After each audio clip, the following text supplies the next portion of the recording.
हरक सिंह रावत का धामी सरकार पर बड़ा हमला। मंत्री गणेश जोशी पर आय से अधिक संपत्ति मामले पर लगाया आरोप। बोले कि है सरकार का दोहरा मापदंड।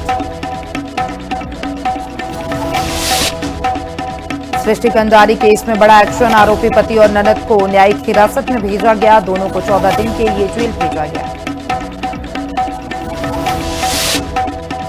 मसूरी के लक्ष्मणपुरी में मस्जिद पर कार्रवाई पर बवाल। हाईवे जाम कर मुस्लिम समुदाय के लोगों का प्रदर्शन।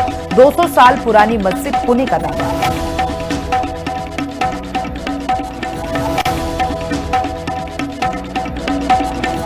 नमस्कार, हिंदी खबर देख रहे हैं आप और मैं हूं आपके साथ अंकिता शुक्ला।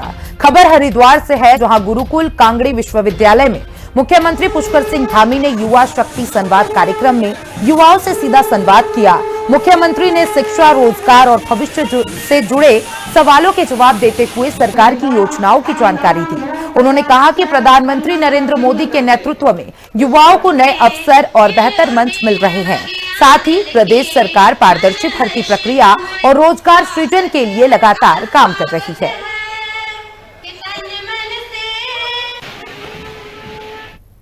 चाहे वो साइंस हो, टेक्नोलॉजी हो, इनोवेशन हो, इसकी नई पॉलिसी हम लेकर आए हैं। राज्य में युवाओं को सरकारी नौकरियां बिना किसी पर्ची और बिना किसी खर्ची के, बिना किसी नकल के, बिना किसी भ्रष्टाचार के, पारदर्शिता के आधार पर मिले, उसके लिए हम नकल का सख्त कानून लेकर आए।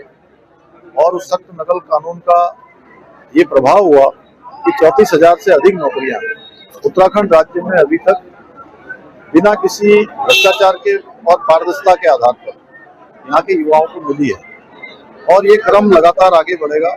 हम युवाओं के भविष्य को लेकर पूरी तरह से संकल्पबद्ध हैं। और हरिद्वार में सीएम धामी ने युवा शक्ति संवाद कार्यक्रम में शिरकत की। इस कार्यक्रम के दौरान एक नन्ही सी बच्ची ने सीएम धामी के सामने बेहद ही सरल अंदाज में कविता सुनाई। छोटी सी बच्ची का अंदाज सोशल मीडिया पर बेहद पसंद किया जा रहा है।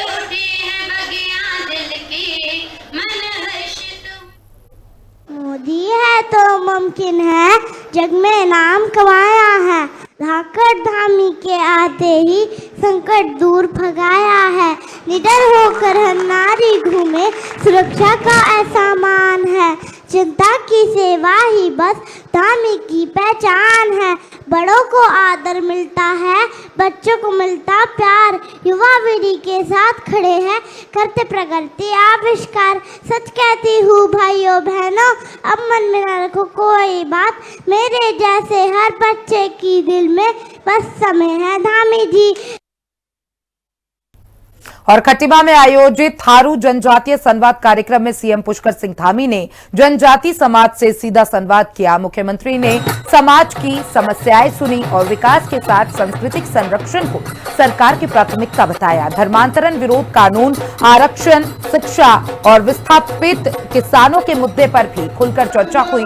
मुख्यमंत्री ने थारू समाज की मांगों पर सकारात्मक कार्रवाई का भरोसा दिया। और कार्यक्रम की शुरुआत में मुख्यमंत्री ने बीएसएफ के एवरेस्ट विजेता मोहन सिंह राणा और आईटीबीपी के एवरेस्ट विजेता टीला सेन को सम्मानित किया। सीएम ने कहा कि दोनों ने उत्तराखंड के साथ ही देश का नाम ऊंचा किया है।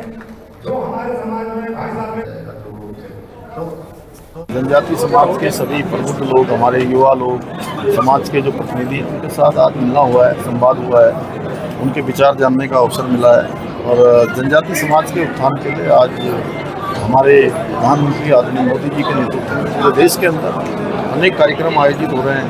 भगवान बिरसा मुंडा जी की जन्म जयंती पर जनजाति गौरव दिवस मनाया जा रहा है। जनजातीय कल्याण के लिए यहाँ पर आवासीय एकलव्य विद्यालय पूरे देश के अंदर खोले गए हैं, इस क्षेत्र में भी खोले गए हैं। यहाँ आश्रम पद्धति स्कूल हैं, उनको अपग्रेड किया जा रहा है। समाज कल्याण विभाग की अनेक योजनाएँ चल रही हैं। और इसके साथ ही जो है बेटियों की शादी हो, उनके शिक्षा के काम हो, उन सभी के सरकार प्रतिबद्ध है। उस पर हम प्रावधान हमने पहले से किए हुए हैं। हमारा प्रयास है कि जनजाति समाज मुख्य धारा में आए और समाज के और देश के निर्माण में अपनी तीव्र सहभागिता निभाए।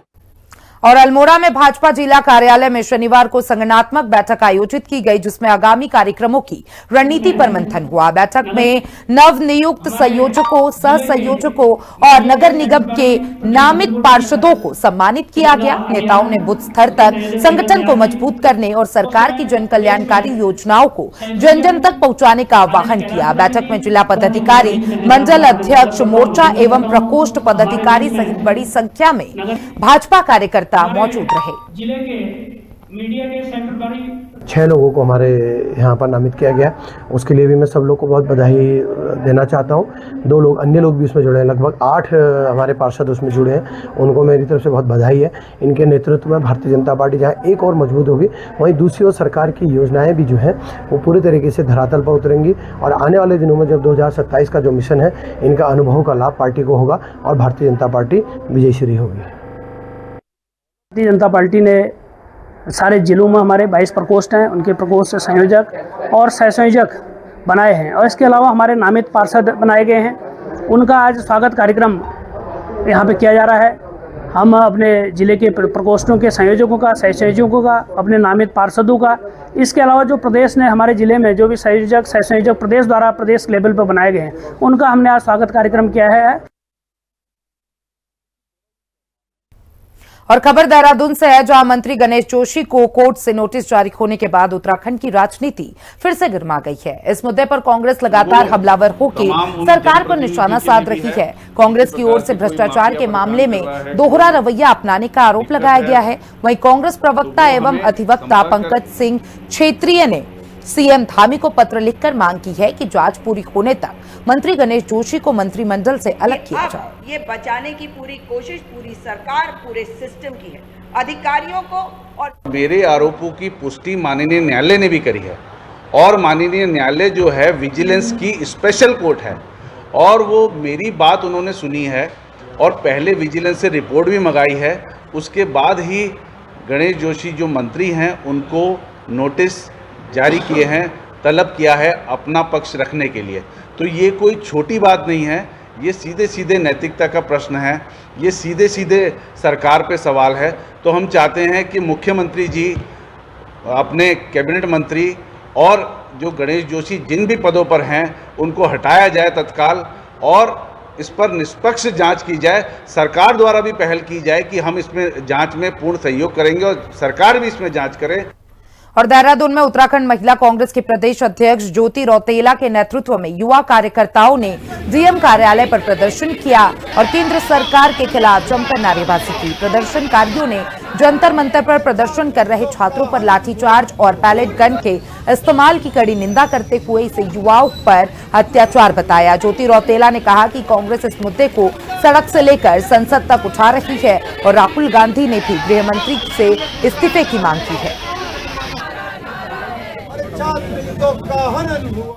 हमारे देश के जो युवा हैं वो हमारे देश का भविष्य है। जिस तरीके से वो जंतर मंतर पे शांतिपूर्वक प्रदर्शन कर रहे थे, वो पेपर लीक के खिलाफ धर्मेंद्र प्रधान जी का इस्तीफा मांग रहे थे, उनके खिलाफ पैलेट गन चलाया गया, उन पर लाठीचार्ज हुआ और उससे बहुत सारे जो छात्र छात्राएं हैं वो घायल हुए हैं और उसके खिलाफ हमारे नेता राहुल गांधी जी संसद में और संसद के बाहर कांग्रेस पार्टी अमित शाह जी का इस्तीफा मांग रही है। प्रधानमंत्री मोदी से ये मांग है कि वो छात्रों से माफ़ी मांगे। इस देश की युवा इस देश का भविष्य है और जिस तरीके की बर्बरता भाजपा ने हमारे देश के युवाओं पे करी वो गलत था, उसके खिलाफ आज ये सत्याग्रह आंदोलन है।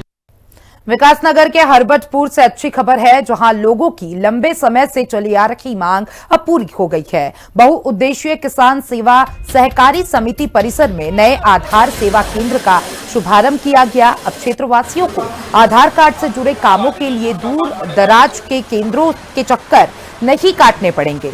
उद्घाटन के मौके पर विधायक मुन्ना सिंह चौहान ने इसे आम जनता के लिए बड़ी सुविधा और समय धन की बचत वाला कदम बताया। भारतीय जनता पार्टी हरबतपुर मंडल के सम्मानित अध्यक्ष राहुल जी का 15-20 मिनट आधार कार्ड जनरेट करने में भी लगता है। तो उस दौरान बुजुर्ग हैं, माताएं हैं, बहनें हैं, तो कम से कम बैठ सकते हैं। कुर्सी है, पंखा है, टॉयलेट है, पीने का पानी है, गाड़ी पार्क करने की जगह है, सर्दी है, धूप है, बारिश है, तो इस दृष्टि से इसका चयन किया गया। मैं समझता हूँ ये बहुत अच्छी सुविधा हरबटपुर क्षेत्र में है और इसका बहुत लाभ जनसाधारण को मिलेगा। और ऋषिकेश में आवारा गोवंश की समस्या पर दायित्व अधिकारी राज्य मंत्री सुरेंद्र मोघा ने प्रेस वार्ता कर जल्द समाधान का दावा किया है। उन्होंने बताया कि रायवाला में 2000 गोवंश की क्षमता वाली गौशाला के लिए 1 हेक्टेयर भूमि मिल चुकी है और 4.41 करोड़ रुपए की डीपीआर शासन को भेजी गई है। एक सप्ताह के भीतर 1.80 करोड़ रुपए की पहली किस्त स्वीकृत होने की उम्मीद है, जिसके बाद निर्माण कार्य शुरू कराया जाएगा। साथ ही सड़कों पर गोवंश छोड़ने वाले पशुपालकों के खिलाफ भी सख्त कार्रवाई की तैयारी की जा रही है। आवारा गोवंश घूम रहे हैं तो उनके संरक्षण के लिए नगर निगम को रायवाला में गौशाला के निर्माण के लिए एक जमीन आवंटित हुई है। उस जमीन पर जो निर्माण होना है उसके लिए डीपीआर बनी है 4 करोड़ 41 लाख रुपए, जो डीपीआर बनाकर नगर निगम द्वारा शासन को भेजी गई थी और शासन ने वो जो है पशु कल्याण बोर्ड को भेजी है। तो पशु कल्याण बोर्ड ने उस पर कार्रवाई करते हुए तो कुछ बिंदुओं पे जानकारी लेनी थी, वो 3 बिंदुओं पर इनसे रिपोर्ट मांगी थी नगर निगम से। वो नगर निगम ने अपनी रिपोर्ट सबमिट कर दी है। अब वो सीवीओ के माध्यम से भी परसों ही वो फाइल कंप्लीट होकर पशु कल्याण बोर्ड में पहुंची है। नगर निगम के साथ मिलकर बैठक करेंगे, जल्दी से जल्दी उसको निर्माण कराएंगे और वैकल्पिक व्यवस्था जो हो सकती है, जैसे ही धन आवंटित होगा एक वैकल्पिक व्यवस्था भी करेंगे। और फिलहाल रुकते एक छोटे से ब्रेक के लिए। ब्रेक के बाद जल्द मिलेंगे आपसे। और ब्रेक के बाद एक बार फिर आप सभी का स्वागत है। रुक करते हैं बड़ी खबर के साथ। सृष्टि कंजारी मौत मामले में बड़ा एक्शन लिया गया है। आरोपी पति और नंद को न्यायिक हिरासत में भेज दिया गया है। दोनों को 14 दिन के लिए जेल भेजा गया है। तो बड़ी अपडेट आपको बता दे कि सृष्टि कंजारी ने सुसाइड किया था और इस मामले में प्रशासन ने बड़ा एक्शन लिया है। आरोपी पति और नंद को न्यायिक हिरासत में भेजा गया है और इसी के साथ आपको बता दें कि 14 दिन की न्यायिक हिरासत में पति और नंद को भेजा गया है। और देखिए, सृष्टि के परिवारजनों का भी बयान सामने आया। सृष्टि के भाई का कहना था कि सृष्टि कभी सुसाइड नहीं कर सकती और इसी के साथ मानसिक प्रताड़ना का आरोप भी लगाया है। तो देखिए, सृष्टि कंजारी ने सुसाइड किया। सुसाइड से पहले सृष्टि कंजारी ने वीडियो बनाया और सुसाइड का वीडियो सोशल मीडिया पे अब वायरल हो रहा है। शादी के 8 महीने बाद सृष्टि ने आत्महत्या कर ली। ससुराल पक्ष पर मानसिक उत्पीड़न के आरोप लगाए गए हैं और कहा जा रहा है कि मनहूस कहकर सृष्टि को परेशान किया गया। पति, सास और नंद पर एफआईआर दर्ज किया गया है और इसी के साथ पति और नंद को न्यायिक हिरासत में भेज दिया गया है।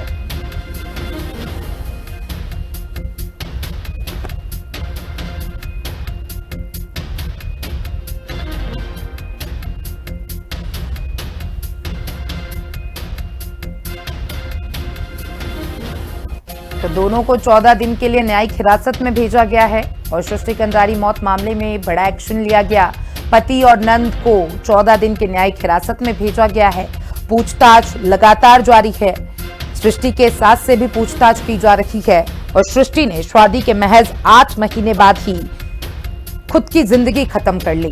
तो देखिए, इस मामले में सृष्टि के परिवार वालों का बयान भी सामने आया।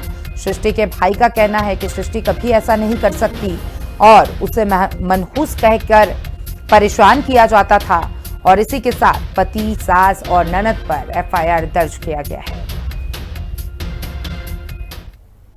और संसद परिसर में सांसद पप्पू यादव के चंदा चोरी विरोध प्रदर्शन पर हरिद्वार के संत समाज ने कड़ी आपत्ति जताई है। संतों का कहना है कि राजनीतिक विरोध के लिए साधु संतों की वेशभूषा और धार्मिक प्रतीकों का इस्तेमाल सनातन परंपरा का अपमान है। सावन और कांवड़ यात्रा के बीच इस मुद्दे ने धार्मिक और राजनीतिक बहस को और तेज कर दिया है। उन्होंने साधु संतों के कपड़े पहन करके वहाँ चंदा चोरी करने का एक नाटक नहीं किया है। उन्होंने सीधा सीधा आरोप लगाया है कि इस देश का साधु संत चोर है, लुटेरा है। इस देश के पंडे पुजारी चोर है, लुटेरे हैं, जो किसी कीमत पर बर्दाश्त करने के योग्य नहीं है। इससे भी बड़ी बात यह है कि जिस प्रकार राहुल गांधी ने 2-2 बार आकर के उनकी दान पेटी में दान डाला और फिर वो जो है उस दान को लूटते हुए जेब में डालते हुए दिखाए गए, वहां से कनस्तर लेकर के भागते पप्पू यादव दिखाए गए, समाजवादी पार्टी कांग्रेस के सांसद को पकड़ते हुए दिखाए गए। इससे हम ये पूछना चाहते हैं कि राहुल गांधी ने कभी राम मंदिर निर्माण में कोई दान दिया है? राहुल गांधी के दादा परदादा जो है खान थे, ऐसे खान की औलादों को देश की सनातन परंपराओं पर, प्रभु श्री राम पर आरोप लगाने का, उनका मजाक बनाने का कोई अधिकार नहीं है। जब से मैंने सनातन में घर वापसी की, मेरे पर हमला भी हो चुका है और धमकी तो मेरे पास तीर है।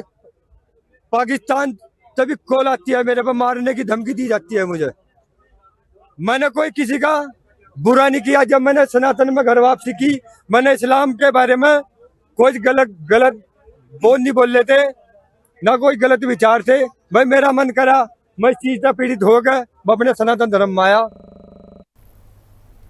हल्द्वानी में गौ संरक्षण को लेकर आज सैकड़ों लोग सड़क पर उतर आए हैं। करनी सेना के प्रदेश अध्यक्ष जोगिंदर राणा के नेतृत्व में प्रदर्शनकारियों ने गौ माता को राष्ट्र पशु घोषित करने की मांग उठाई। प्रदर्शन के दौरान निराश्रित गौवंश की समस्या और बढ़ती सड़क दुर्घटनाओं पर भी चिंता जताई गई। सभी गौरक्षक, करनी सैनिक हल्द्वानी को केंद्र बनाकर मुख्यमंत्री आवास आदरणीय पुष्कर सिंह धामी जी से अनुरोध करने जा रहे हैं कि हमारी सनातन की मूल जड़ भगवती गौ माता, इसकी दुर्गति, दुर्दशा, इसकी हत्या को रोकने के लिए एक विशेष कानून, गौ माता को राज्य माता का दर्जा मिले। इसी अपेक्षा के साथ सभी गौरक्षक, करनी सैनिक मुख्यमंत्री आवास के लिए कूच कर रहे हैं। हल्द्वानी केंद्र बनाकर सभी गौरक्षक रुद्रपुर के, रामनगर के, हल्द्वानी के, देहरादून, हरिद्वार, सभी गौरक्षक मिलजुल के मुख्यमंत्री आवास कल कूच करेंगे और हम आशा करते हैं कि आदरणीय पुष्कर सिंह धामी जी एक गौ माता के लिए एक अच्छा कानून इस प्रदेश में लागू करेंगे। ये देवों की भूमि है उत्तराखंड।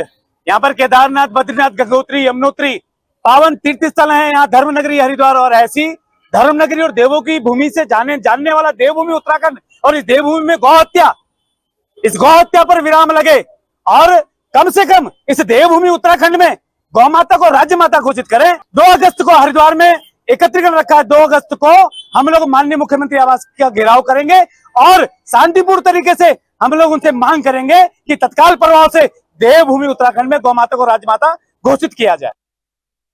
बहुत ही दुखद है, विडंबना है कि क्या इतनी गौरक्षक है पूरे हल्द्वानी में, पूरे नैनीताल के अंदर इतने गौरक्षक है क्या? हमें रुद्रपुर से आना पड़ा है, रामनगर से आना पड़ा है। क्या सबसे बड़े पागल यहाँ पे जोगिंदर राणा, सूरज चौधरी, विराट आर्य, राधे, यही सब लोग हैं? क्या हमारा दायित्व तो नहीं बनता? क्या गौ रक्षक के नाम पे क्या यही लोग दूध पीते हैं गौ माता का? बड़ी दुखद है, विडंबना है। और इसी के लिए, जागृति के लिए हम लोग जा रहे हैं कि गौ माता को राष्ट्र माता बनाया जाए। और फिलहाल मेरे साथ इस बुलेटिन में बस इतना ही। देश और दुनिया के तमाम अपडेट्स के लिए देखते रहिए हिंदी खबर।